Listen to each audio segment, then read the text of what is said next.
Salam saudaraku yang terkasih di dalam nama Tuhan Yesus Kristus. Baik, pada malam hari ini kita akan mendengarkan satu firman. Tapi sebelum itu, saya mengajak teman-teman semua untuk menghadap Tuhan dalam doa. Mari kita berdoa.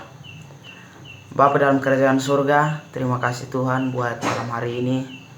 Tuntunan Tuhan dan penyertaan Tuhan sungguh nyata dalam setiap kehidupan kami. Tuhan Yesus yang baik, pada malam hari ini kami akan mendengarkan sedikit kebenaran firman-Mu. Biarlah dengan kebenaran firman-Mu ini boleh mengubahkan hidup kami.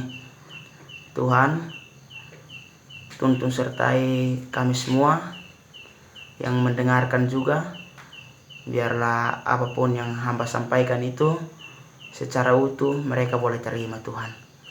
Inilah segala doa dan harapan kami. Biarlah Roh Kudus yang tuntun acara ini dari awal hingga berakhirnya. Terima kasih Tuhan, terima kasih Bapa. Haleluya, amin.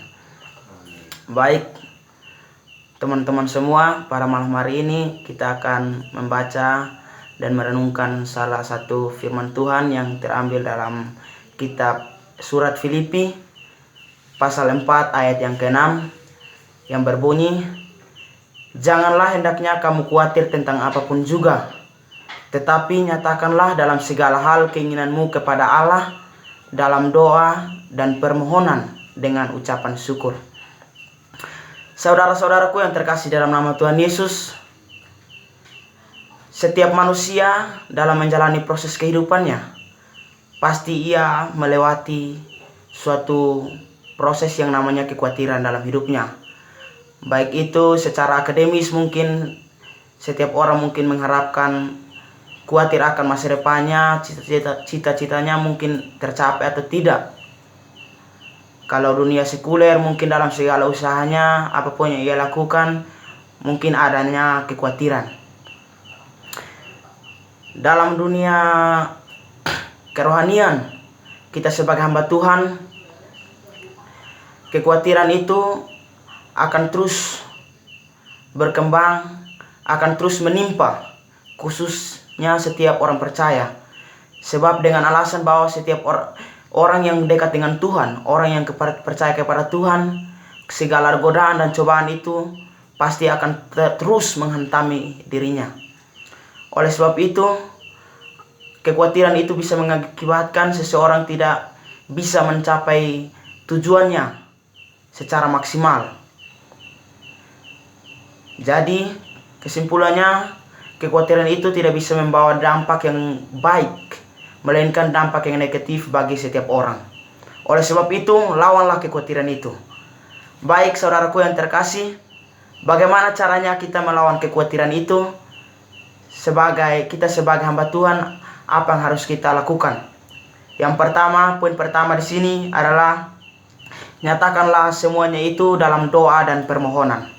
Artinya bahwa dalam doa dan permohonan kita sebagai orang percaya dapat memberikan, dapat mengaturkan segala kekhawatiran kita hanya kepada Tuhan. Sebab Tuhan adalah jawaban, sebab Tuhan yang dapat mengatasi segala kekhawatiran kita dalam hidup kita. Doa merupakan cara terbaik kita untuk dapat berkomunikasi dengan Tuhan dalam melakukan segala tindakan, terutama dalam kekhawatiran kita. Apapun yang kita lakukan itu, mungkin kita khawatir, ya hanya Tuhanlah yang dapat menjawab kekhawatiran kita. Kekhawatiran dan permohonan itu tidak bisa dipisahkan. Oleh sebab itu dalam doa ada permohonan. Jikalau hanya doa saja tidak ada permohonan, maka semuanya itu akan sia-sia. Sebab doa bukan hanya kata-kata saja kepada Tuhan, tetapi kita mempunyai suatu permohonan kepada Tuhan dalam segala apapun yang kita hadapi saat ini, yang membuat kita khawatir dan tidak bisa menghadapi cobaan ini. Saudaraku yang terkasih, seorang hamba Tuhan, pendeta bersama istrinya, keluarga, pada saat hari Minggu mereka sudah siap-siap mau pergi ke gereja.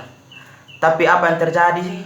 Anaknya perempuan meninggal tidak ada akibatnya, tidak ada sebabnya juga.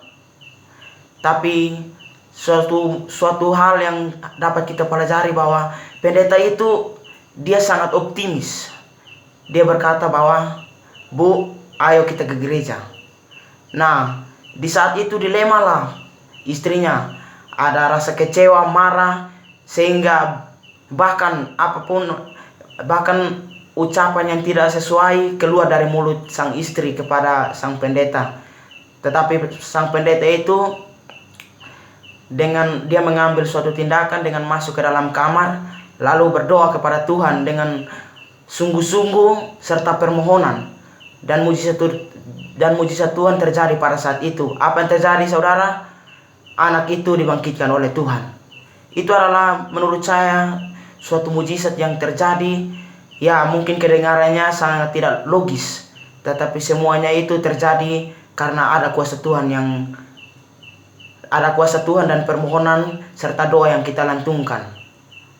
Oleh sebab itu, apa yang harus kita pelajari dari poin ini?